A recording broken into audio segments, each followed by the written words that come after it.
Hey guys, this is David from I Am Vanguard here with another deck profile for you guys. My friend's deck of Aqua Tetra Burst. So I'm gonna let you do your thing with your deck explaining and such, why you run certain attacks. Okay. I can't see it. Yeah. But yeah, go ahead. So your starter, grade 3, 2, 1, and triggers. For the starter, I run the Legion starter because it gives it the Maelstrom effect. Put in the soul when if your Vanguard is Legion. Then when he attacks in the 4th battle or more, draw retire. So it gives you something to draw. Also, it gets rid of something that you want to get rid of, like a booster, a unit that's annoying to you. For grade 3s that I run four Tetra Burst, and I run 4 of the other Legion. And for those people that don't know, can you explain what the main grade 3s do? What Tetra Burst does, Tetra Burst is when he Counterblast 1, if he attacks on the 4th battle or more, if he's Legion, he gains 5k in the crit. His second skill is if you have another unit in the minimum column, he gets plus 3,000. Can this guy Legion with? And I know that other people run the Break Ride from the Fighters collection. How come you run the other one and not other cards or other attacks of the deck? I messed around with Break Ride and with Limit Break Enablers. I did find out that actually Transcore works a lot better with Tetra Burst because first off, if you run the other Break Ride, you're using more Counterblast early if you're not running on flippers. And 2, I prefer Transcore because if you have him boosted with the right booster, which I'll explain later, he'll swing for 38 in a crit. So if you have the Transcore and make this card early, you probably have a better chances of winning earlier. So were you going to replace this with Transcores? I probably am. I liked it once, but I'm trying out the other Legion and see how I like it. So right now this is a full Legion deck, so you can just start attacking early and try to finish early, right? Exactly.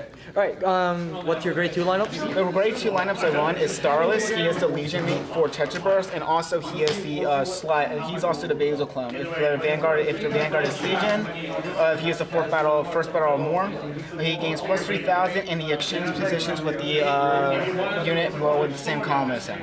And plus, the state of this card does not change, so you can only use it once. The second grade 2 I run is Iris. He is a Legion mate for the other Legion, and if he hits on the 3rd battle or more, draw a card. So he has pressure for the 3rd attack, and it gives you hand advantage if he hits. And of course, Tidal Assaults are. I run Tidal Assault because he also, if I'm at grade 2 game over, I go first, and your Vanguard's at 7k, or you run like a booster that's only at 4. At least Tidal could give me the extra pressure if I have him on rear guard. Also, if I put one of the draw triggers in the soul, he sinks for 12, and Sand swings for 7. If I were to go first, my opponent still being at grade 1. So basically, your whole deck is probably concentrated on attacking early and pushing early so you can finish it faster, right? That, and also I build my Aqua Force decks where I got always guaranteed 4 attacks no matter what happens. Okay. And going to your grade 1 ups, you can start with the Perfect Guards, I'm guessing. I run 4 Perfect Guards. I prefer them over than Quintet Walls. But isn't it better to run Quintet Walls because of Legion? That and also I don't really like running too many things that counterblast or have to worry about it because certain times where you only have a Quintet Wall on hand and you have 3 cards in hand and 2 more attacks to go. It's just that I find Perfect Guards more useful with the experimentations that I've been doing. Okay, so, well, I mean, the thing is, though, I'm not a fan of Quintet Walls myself, so, I mean, I do prefer Perfect Guards over Quintet Walls. And how about your other ones? You want to go explain? Because they're like 2 each. You have like 2 each of the grade 1s in. Yeah. Just tell me why you run certain attacks. I run certain attacks. Well, I run 3 of him. If your Vanguard is Legion, he's a Wheel Assault clone, which when he attacks and when he boosts and the attack's directed at a Vanguard, I can switch to Aqua Force and exchange their positions. So another way to give me a 4th attack. I run 3 of because I don't really see that being that prior, but at the same time I like to run less grade 1s than my grade 2s.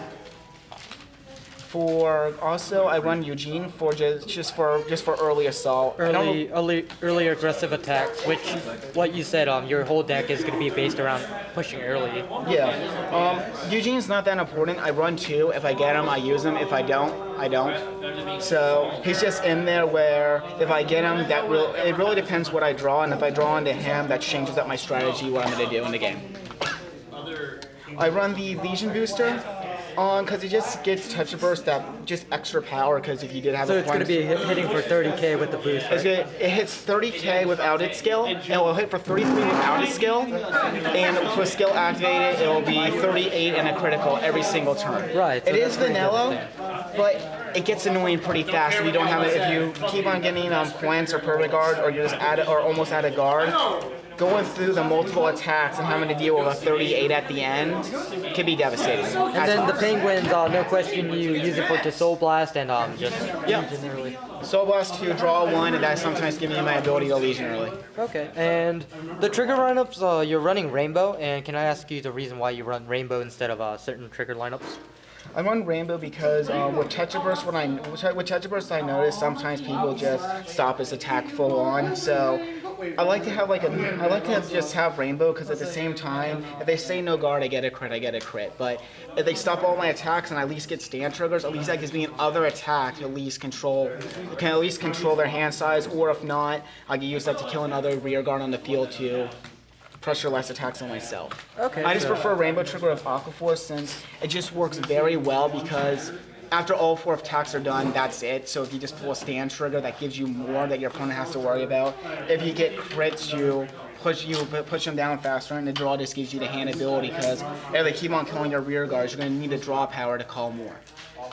And 4 heal, self-explanatory. So how's the deck overall in I mean, have you been playing any tournaments with this deck, the current deck that you have right now? I played in a few tournaments. I don't really play that much because due to work schedule, but I actually been doing pretty well. I haven't been exactly topping because things Saver, Abyss, and other things are things, of course, but it does pretty well. But does it work pretty good against the current meta though? It does. It does hold its own. Okay, that's good. And any promotions for yourself, Nathan? Shameless promotions, I don't know, whatever people call it. Nah, not really. Alright, and yeah, but make sure you guys comment, rate, subscribe down below, and I guess go to his waifu page. I'll kind of link it down somewhere. But anyways, that's pretty much it, guys. I hope you liked the deck profile, and like always, imagine the victory. I am Vanguard. And I guess I'm a terrible person.